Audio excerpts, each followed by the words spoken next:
Hey, Hockey fans, how's everybody doing? It's been a couple days since I did a video. The last time I did a video was when I predicted Colorado to win on the money line, and I predicted the game to go over 5.5. And that was game 6 on with Vegas, and Vegas won the game 6-3. So obviously it went over, but Colorado did not win. They lost 4 straight to Vegas, which, yeah, anyway, whatever. The bets got split. It wasn't a big money day either way, so it was all right. But yeah, I thought Colorado would have won one there for sure. Anyway, we've got a matinee game here, a game 1 against a series where we have divisions competing against one another now, so it's going to get a little different.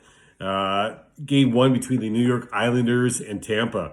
Tampa is 8-3 in these playoffs. They have a 2-game winning streak. They won their last series 4-1.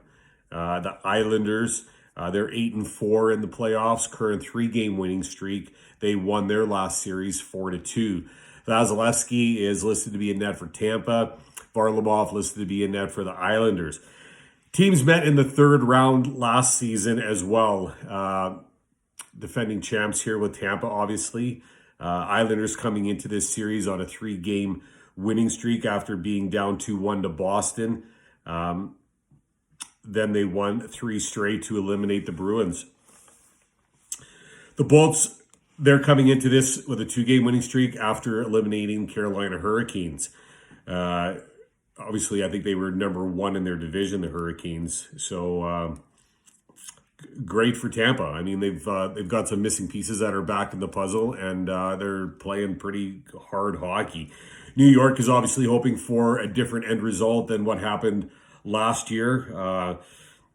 Last year, they lost in 6. Tampa won the series in 6 and obviously went on to win the Cup. If the Islanders make it past Tampa, it'll be the first time they've done so since 1984, which is kind of exciting. It's not going to be an easy task, obviously. Tampa, I mean, they heavy top line, incredible talent. I mean, Kucherov, he's obviously been an impact since he's been back. 18 points in 11 playoff games. And then Stamkos point. I mean, Islanders contained a similar top-end line when they played Boston. A lot of people refer to that Boston top line as, the perfection line. And the Islanders did a pretty good job there. I mean, Tampa's produced obviously more than what Boston has. They've got contributions from Cicerelli, Colton, Killorn. I mean, it goes on. And then the back, they got Maroon and Goodrow, Hedman. I mean, it's crazy, all the talent on that team. But then if you look at the Islanders, I mean, they got talent from top to bottom, too, on all their lines. And some of the acquisitions they made at the trade deadline, I mean, they've proved to be really, really important in these playoffs, and the players are playing well. Barzal having a great playoff season. Nelson, Pajot, Palmieri, Zizekas, Martin. I mean, 16 of the 18 Islanders were on the score sheet in that Boston series, which is just a really impressive thing to see and really gives you an indication that a team is really playing good team hockey. And that's a dangerous recipe, and I don't care who you're going up against, even if it is Tampa. And you got Leddy and Mayfield in the back. I mean, they're able to move the puck. They're able to shut teams down. They've proven that. And then when you look at the goaltending, I mean, the goaltending is phenomenal. This is going to be a great series. You got Varlamov on one end, and I mean, if he goes down, you got Sorokin. Sorokin was awesome against Pittsburgh. I mean, the only game he's lost in the playoffs was that first game against Boston. He hasn't played since. You got Varlamov, Mr. Cool and collected back. There are 40 or more shots in 3 of the last 5 starts against Boston. And then on the other end, you got Vasilevsky. I mean, he's been another highlight for the Bolts. He's 8-3. Last year when he played the Islanders in the playoffs, he obviously they won 4-2, and he had a 1.63 goals against average and a .933 save percentage. Hopefully, Trotz is going to have a plan to try to help his guys get the puck in the net past this guy.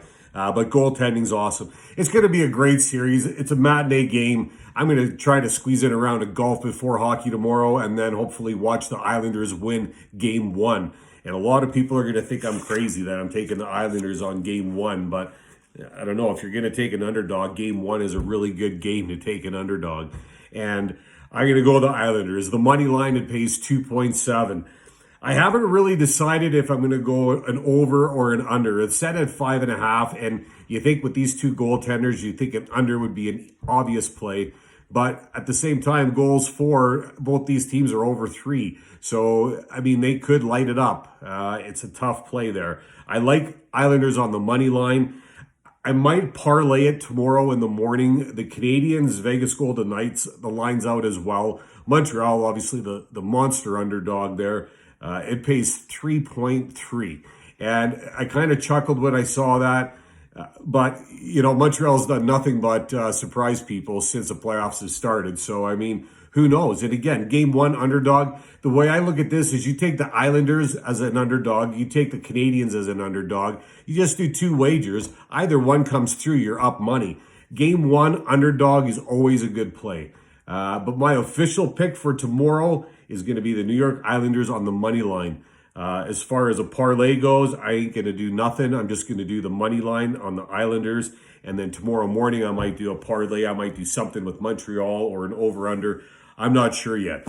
Looking forward to a great game of hockey on a Sunday afternoon. And then I'll do another video for Monday for the Canadians and the Vegas Golden Knights. Good luck whichever way you go. Stay safe. Thanks for watching, and talk soon.